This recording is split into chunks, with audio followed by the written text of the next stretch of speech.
Hey guys, Eli here. Hope you're all doing well. Just here to show my pickups, my movie pickups from the month of March. It's not a lot. I actually bought way more like bargain bin type stuff that I'll show in another video maybe tomorrow or sometime this week. But yeah, I got five new titles, I guess you could say. Not new releases necessarily, but yeah, let's get into it.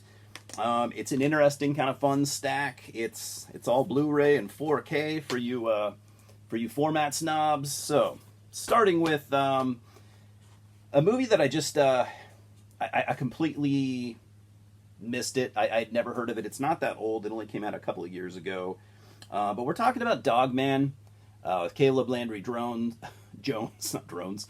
Caleb Landry Jones, directed by Luc Besson. Now, I only discovered this movie after I watched Luc Besson's Dracula movie from this year, which I reviewed, and ended up looking into his last couple of movies that I was completely unaware of, and this was one of them. I think this might have been his last film, and yeah, I mean, you guys know I'm a dog guy.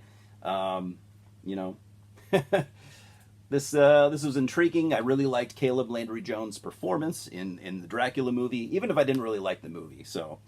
And you guys seen Dogman? Let me know. It definitely seems interesting.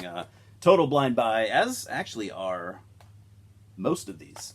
Most of these movies that I bought, I have never seen. Now, a recommendation from one of my viewers.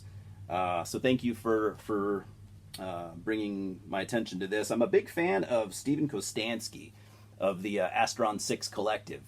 I think he's one of the best horror directors out there right now. I just wish he could do more stuff. But that's neither here nor there. This is Frankie Frico from a couple of years back. I don't even recall hearing about this. This is, let's see, it's from 2024. So yeah, totally slipped past me, and I'm embarrassed to admit that.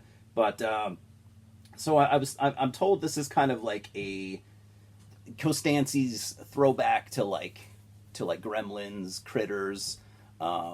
Stuff like that, or even a movie called Munchie, which I had not heard of. So we'll segue into that, because I picked up this double feature from Scream Factory, Munchie and Munchies. Now, these movies completely slip past me. I know you might be thinking, like, what? You love Gremlins, you love Critters, you love Ghoulies even, and you never heard of Munchie? But I hadn't. This one completely slipped past me. It looks like it's a these were done in Roger Corman's studio.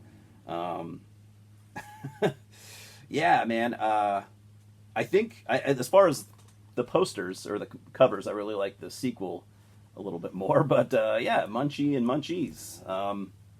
I just really don't know much about them. I don't know who directed them or anything. But yeah, should be fun, right? I'm assuming these will be more.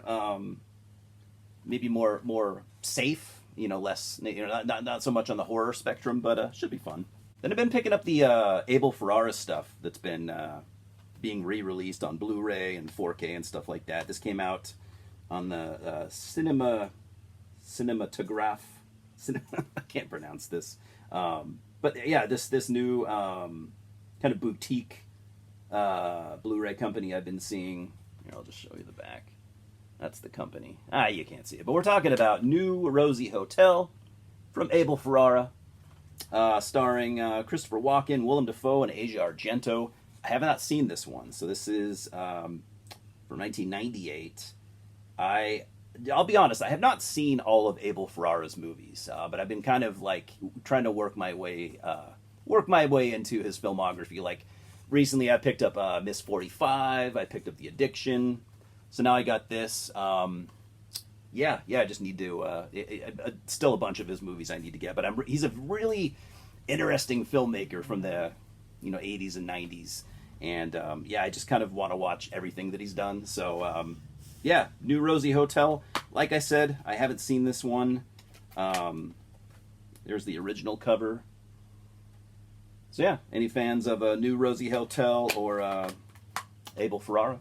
Last but certainly not least, a movie that I have always had a soft spot for, mostly because I really, really love the comic book. We got the 4K release of Tank Girl. This movie has been out of print for a pretty long time, so like even if I remember correctly, even like the DVD copy I assume this had a Blu-ray release, but I don't remember ever seeing it. I remember the DVD copy being like out of print and going for some big bucks. So either way, it's back in print through Vinegar Syndrome. This came out back in '95. Like I said, it is a comic book adaptation. They didn't do I don't know. I guess they probably did. Yeah, they did do a flip cover. There's that one. I prefer. This is the original. I prefer that one. So that's the new Vinegar Syndrome cover. Yeah, I've just growing up, I was always a fan of the the more obscure like underground comic books. In addition to like Marvel and DC stuff, but I preferred the more obscure stuff. And now that I've gotten older, that's pretty much all I read when it comes to comics. So Tank Girl is a really wild, kind of post-apocalyptic, crazy story. And I love, as I've said many times, I love like a good, strong, like lead female, like kick-ass character. So you get that with Tank Girl, obviously, and yeah, it's just wild stuff. Anyways, guys, that's it. I have a shitload of movies to show you.